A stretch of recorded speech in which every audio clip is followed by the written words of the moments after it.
Everyone welcome to Rajesh study Pathshala. तो आज हम जानेंगे class 10 rise of nationals in Europe के मोस्ट इंपॉर्टेंट क्वेश्चन जो कि सोशल का चैप्टर नंबर फर्स्ट है। ठीक है, तो चलिए शुरू करते हैं। तो क्वेश्चन को शुरू करने से कुछ इंपॉर्टेंट बातें आपको वीडियो पूरा एंड तक देखना होगा। क्यों? क्योंकि यदि आप एक भी क्वेश्चन मिस करते हो तो आपसे आपके जो मार्क्स है वो जा सकते हैं। मान लो कोई क्वेश्चन मिस हुआ तो वही क्वेश्चन बोर्ड के एग्जाम आ गए तो आपका किसका घटा होगा? आपका घटा होगा। इसलिए इस बातों को ध्यान से याद रखें। तो वीडियो को पूरा एंड तक बने रहें। ओवर है तो मैं यहाँ पर आपको दे रहा हूँ, आप चाहें तो लिख सकते हैं या फिर इसका स्क्रीनशॉट ले सकते हैं। तो अब बात करते हैं क्वेश्चन नंबर 2 की। देखो मैं ये नहीं समझा रहा हूँ क्योंकि आप लोगों ने पढ़ चुके हैं। यदि आप लोगों ने नहीं पढ़ा है तो कमेंट कर देना, ठीक है? तो मैं इसकी अलग से वीडियो बना दूंगा, तो प्लीज़ इसे पढ़ कर आना, ठीक है? एंड इसे लर्न कर लेना, बहुत इंपॉर्टेंट क्वेश्चन है। सेकंड क्वेश्चन ये है कि नेशन स्टेट, जो नेशन स्टेट क्या है, डिफाइन द नेशन स्टेट।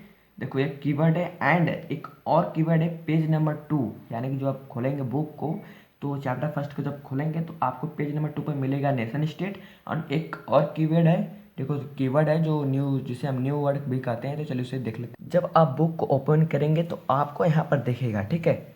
यहाँ पर आप देख सकते हैं ये न्यू कीवर्ड है और एक यहाँ पर नेशन स्टेट। देखो यहाँ पर मैंने अंडरलाइन किया क्योंकि यह क्वेश्चन बहुत बार पूछे गए हैं, इसलिए मैं आपको यहाँ पर बता रहा हूँ, ठीक है? जब आप पेज नंबर फर्स्ट खोलेंगे तो आपको दो कीवर्ड दिखेंगे, एक तो ये वाला और एक तो ये वाला। देखो भाई ये वाला इंपॉर्टेंट है लेकिन ये वाला इंपॉर्टेंट नहीं है, ठीक है? तो इसे आप लर्न नहीं करोगे तो चलेगा, लेकिन इसे हल्का फुल्का नॉलेज ले लेना, ठीक है? तो अब बढ़ते हैं आगे। पेज नंबर फर्स्ट है यह लर्न कर लो, और पेज नंबर 2 में हमने दूसरा चीज़ बताया था। यदि मान लो आप लोग को इसका पीडीएफ चाहिए तो मैं पीडीएफ बनाकर दे सकता हूँ, लेकिन उसके लिए मुझे एक ऑफ़र देना होगा, आपको सब्सक्राइब करना बहुत ज़रूरी है। तो चलिए अब आगे बढ़ते हैं।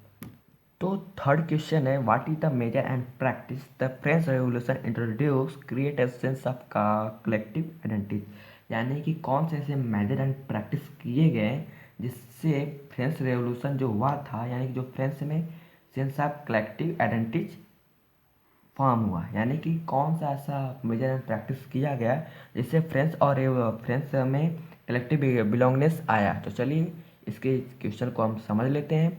तो यदि आप पेज नंबर 5 खोलेंगे जिसका नेम है the French revolution and the idea of nation, topic number first है, यदि उसमें देखेंगे तो वहाँ पर भी आपको क्वेश्चन मिल सकते हैं। तो चलिए मैं बुक से दिखा देता हूँ, उसके बाद इसका जो पीडीएफ रहेगा मैं लिंक डिस्क्रिप्शन बॉक्स में दे दूँगा, ठीक है? तो वीडियो के एंड तक बने रहें। पेज नंबर 5 है यहाँ पर, ठीक है? तो पेज नंबर 5 का जब हम यहाँ पर देखेंगे तो और पैराग्राफ नंबर 2 देखेंगे तो फ्रॉम द वेरी बिगिनिंग यहाँ से शुरू करेंगे तो आपको यहाँ पर मिल सकते हैं यहाँ पर क्वेश्चन, ठीक है? तो मैंने लाइन बाय लाइन इसका पॉइंट लिखा है। आप चाहें तो इसका डायरेक्ट आंसर भी देख सकते हैं। तो आंसर यहाँ पर है, ठीक है? एक आंसर, दो आंसर और यहाँ पर थर्ड आंसर, ठीक है? Third answer and fourth answer, 5 answer. आप इसे आराम से देख लें, ठीक है? इसको मैं पूरा फुल ओपन कर देता हूँ, आराम से लिख लीजिए, बहुत इंपॉर्टेंट है, ठीक है? यदि जिनको आ रहा है उनके लिए अच्छी बात है, ठीक है? और जिन्हें नहीं आ रहा है वह चुनाव कर ले कि मैं कितना पढ़ा हूँ, ठीक है? उनके लिए बहुत इंपॉर्टेंट है। तो यहाँ पर 5 पॉइंट मैंने दे दिया है, आप आराम से देख लें, वीडियो को पॉज कर लें। जिन्हें नहीं लगता कि मैं नहीं लिख पाऊँगा तो नहीं, मैं पीडीएफ दे सकता हूँ, ठीक है? पीडीएफ यहाँ पर मैं दे दूँगा, लिंक डिस्क्रिप्शन बॉक्स में, ओके? तो प्लीज़ चैनल को सब्सक्राइब कर लो और दोस्तों के साथ शेयर करो, उनसे भी कहो भाई सब्सक्राइब कर लें।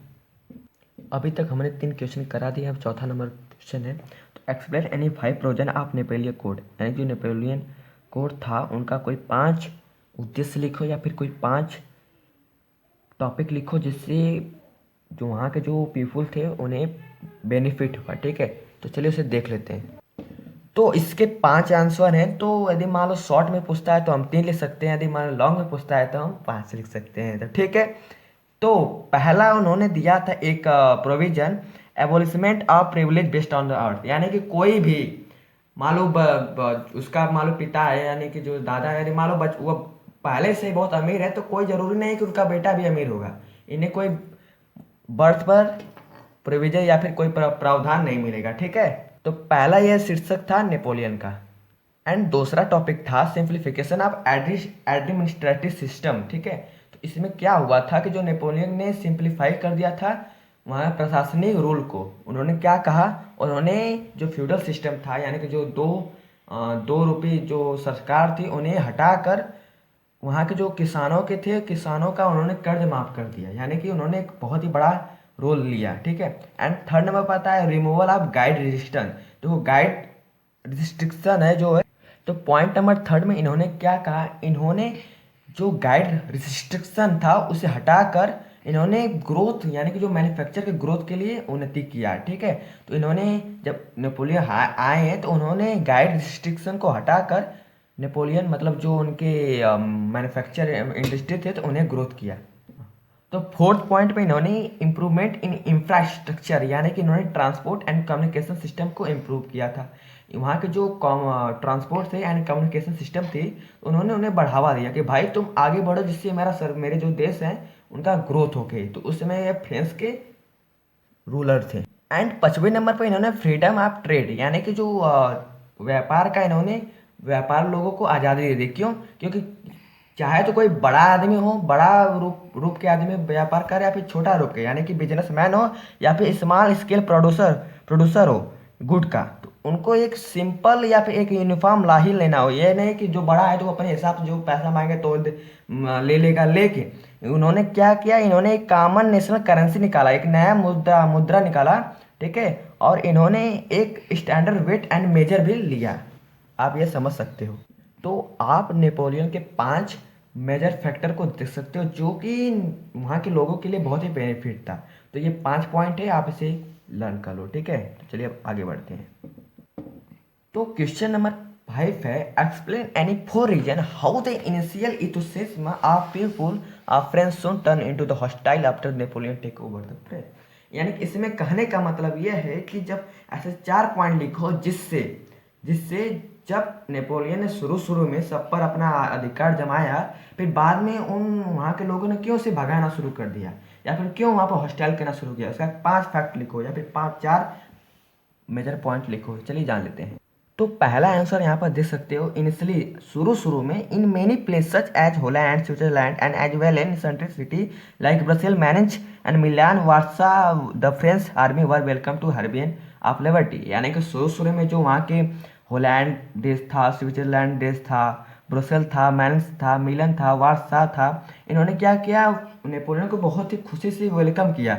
लेकिन बाद में क्या हुआ, कौन से ऐसे फैक्ट गिरे, कौन से ऐसे कमियां आई जिससे उन्हें भगाना या फिर कह सकते हैं उन्हें देश को छोड़ा गया। एंड सेकेंड पॉइंट है the local population turn into hostile because they were losing the political freedom. यानी कि क्या होगा कि जो दूसरे देश पर जाए, जब नेपोलियन ने गया वहाँ पर अपना कब्जा बनाया, फिर उन्होंने क्यों वहाँ के जो लोकल पॉपुलेशन थे जो उन्होंने क्यों वहाँ पर हॉस्टाइल किया, क्योंकि उनका जो राजनीतिक आज़ादी थी उन्हें वो खो रहे थे, इसलिए उन्हें मजबूरन नेपोलियन को यहाँ से हटाना पड़ा।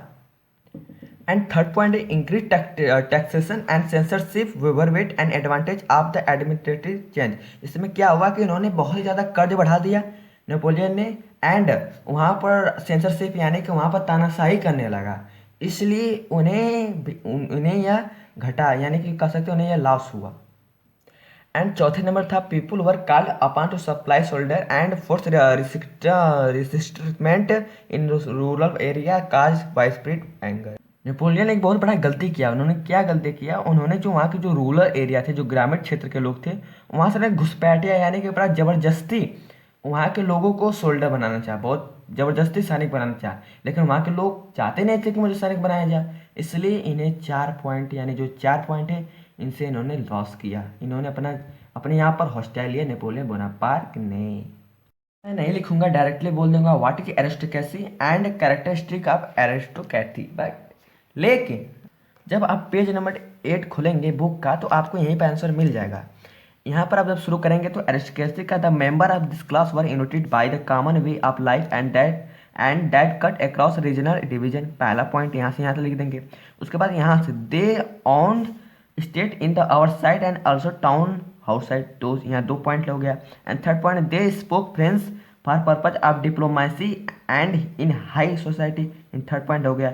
एंड फोर्थ पॉइंट यहाँ शुरू होगा their family were obtain connected by tight of marriage, ये हो गया चौथा पॉइंट। एंड पांचवा पॉइंट यहाँ से शुरू होगा this is this powerful aristocracy was however numerically an small group, ठीक है, ये ज़्यादा बहुत ही कम कम मात्रा में पाए जाते थे। तो ये हो गए इनके कैरेक्टरिस्टिक, ठीक है। और मान लो व्हाट इज एरिस्टोक्रेसी है तो आप यहाँ पे लिख सकते हो द लैंडेड मतलब लिख सकते हो the landed person in the country is called aristocracy, या फिर इसका अभी अभी एक डिफिनेशन लिख कर दे रहा हूँ। तो एरिस्टोक्रेसी की आप डिफिनेशन दे सकते हो, aristocracy is the dominant class in which obtain most of land, जिनके पास बहुत ज़्यादा लैंड थे, यानी कि कह सकते हैं जमींदार लोग, एंड और जिनके पास बहुत ही ज़्यादा डोमिनेंट पैसे हो, यानी डोमिनेंट क्लासेस हो, वो भी हम कह सकते हैं एरिस्टोक्रेसी में आएंगे। ओके, तो अब मैं सातवां भी क्वेश्चन नहीं लिखूंगा। सातवां क्वेश्चन है what is the middle class and characteristic it, यानी कि उसका भी कैरेक्टरिस्टिक बताओ और वह क्या होते हैं मिडिल क्लास वह भी बताओ। तो चलिए इसके 4 पॉइंट लिख लेते हैं। तो फर्स्ट पॉइंट है it is the working class population, and second है middle class made by the industrialist and business man and professional, ठीक है, ये अक्सर इंडस्ट्री जहाँ होती है ना वहाँ पर ही लोग काम करते थे, ठीक है।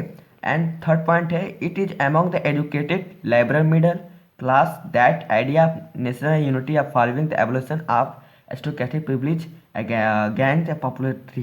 तो आप यहाँ पर चाहें तो और चौथा नंबर है the emergent of commercial class whose extent was based on the production of market, यानी कि 4 पॉइंट लिख देते हो ना तो आप मिडिल क्लास के कैरेक्टरिस्टिक्स लिख सकते हो, ठीक है। तो आप इस प्रकार एग्जाम में आ जाते हो तो आप इसे व्यक्त कर सकते हो, आप कॉपी पर लिख सकते हो। 6 एंड 7 नहीं लिखा था, उसका पेज नंबर 8 एंड 9 पर ही बता दिया था कि what is aristocracy, what is middle class, what is characteristic of aristocracy, what is characteristic of middle class, ठीक है। तो अब देख लेते हैं explain the concept of national liberalism, ठीक है। तो लिबरलिज्म कॉन्सेप्ट है, तो चलिए देख लेते हैं। तो पहले मैं लिबरलिज्म का कॉन्सेप्ट सीख लेता हूँ, फिर उसके बाद उसके 5 आइडियोलॉजी देखूंगा, ठीक है। तो आप यहाँ पर देख सकते हो the term liberalism derive from the Latin root, ठीक है, लाइबर मीन्स फ्री, यानी कि जो लाइबर वर्ड है उसमें उसका मतलब होता है फ्री, ठीक है। तो यह है इसका कॉन्सेप्ट। अब चलिए उसके आइडियोलॉजी देख लेते हैं फटाफट। तो आप पहला पॉइंट यहाँ पे देख लीजिए, दूसरा पॉइंट यहाँ पे देख लीजिए, ठीक है, एंड थर्ड पॉइंट यहाँ पर, चौथा पॉइंट यहाँ पर, पांचवा पॉइंट यहाँ पर, ठीक है। तो आप यहाँ पर 5 पॉइंट देख सकते हो जो कि लेवरेज का आइडियोलॉजी, आप इसे लर्न कर लो, घोर कर पी जाओ, ठीक है। तो आपको यहाँ लर्न करना बहुत ही जरूरी है, जब तक इसे घोर कर पियोगे नहीं तब तक याद नहीं होगा। तो क्वेश्चन नंबर 9 है आपके लिए टाइम लाइन को याद करने के लिए। टाइम लाइन यदि आप पेज नंबर 8 को खोलेंगे तो आपको दिख सकता है कुछ इंपॉर्टेंट इवेंट डेट, तो आप डेट को लर्न के लीजिए, बहुत इंपॉर्टेंट होता है, यह 1 मार्च में भी पूछ सकता है बेटा लोग। जब आप याद कर लोगे तो मुझे कमेंट कर देना, ओके। अब मैं आपको कुछ इंपॉर्टेंट कीवर्ड याद कराने वाला हूँ जिसे हम कहते हैं न्यू वर्ड। तो पहले आपको कंजर्वेटिज्म को याद करना बहुत ही जरूरी है, उसके बाद मैं आपको लिबरलिज्म का बता ही दिया, उसका कॉन्सेप्ट, ठीक है, वो भी है। एंड थर्ड नंबर पर आएगा सफरेज। तो सफरेज भी एक कीवर्ड है, तो चलिए सफरेज को भी देख लेते हैं फटाफट। तो सफरेज का मतलब होता है राइट टू वोट। कितना सिंपल है, आप इसे नहीं याद करोगे तो मैं बड़ी मार मारूंगा। सॉरी बच्चा लोग, मजाक कर रहा था इसलिए। पढ़ाई को हमेशा मजा मतलब इंजॉय, जब तक पढ़ाई को इंजॉय में नहीं लोगे तब तक आपके दिमाग में नहीं बैठेगा। आप कहोगे पढ़ाई सीरियस है, मैं नहीं पढ़ पाऊंगा, मुझे बहुत हार्ड है, तो आप नहीं पढ़ पाओगे, पूरा 100% गारंटी है मेरा। इसलिए हमेशा पढ़ाई को इंजॉय से ही पढ़ा करो, ठीक है। आपके 2 और कीवर्ड बचे हैं, तो चलिए फटाफट देख लेते हैं। तो पहला कीवर्ड है रिवॉल्यूशनरी। क्या बताऊँ भाई, जब मैं मजाक कहा ना पढ़ाई को मजा में लेना चाहिए, मजा समझ कर पढ़ना चाहिए, देखो क्या मेरे मुंह से निकल जाए समझ नहीं आ रहा है। तो आप यहाँ पर देख लीजिए, ये भी एक कीवर्ड है, इसे आप याद कर लीजिए, ठीक है, बहुत इंपॉर्टेंट है, फटाफट नोट कर लीजिए, स्क्रीनशॉट ले लीजिए। एक और कीवर्ड है जिसका नाम है, आप देख सकते हो, मैंने इसे नीले कलर से बहुत अच्छे से पेंट किया है, ठीक है। तो इसका यहीं से देखिए, यहाँ से डिफिनेशन है, ठीक है, कस्टम यूनियन, इसे हम कस्टम यूनियन भी कहते हैं। यहाँ पर was form at the instance and Prussia of join by the most of the German state. तो ये भी एक कीवर्ड है, आप इसे याद कर लीजिए, पेज नंबर 10 पर मिल जाएगा, ठीक है। आप इसके स्क्रीनशॉट ले सकते हैं, ठीक है। तो मिलते हैं नेक्स्ट वीडियो में, तब तक के लिए bye bye, take care. Channel को सब्सक्राइब कर दो, दोस्तों के साथ शेयर कर दो, और दुनिया भर के लोगों के साथ शेयर कर दो, एंड वीडियो को लाइक करना मत भूलना, ठीक है। तब तक टेक केयर, बाय बाय।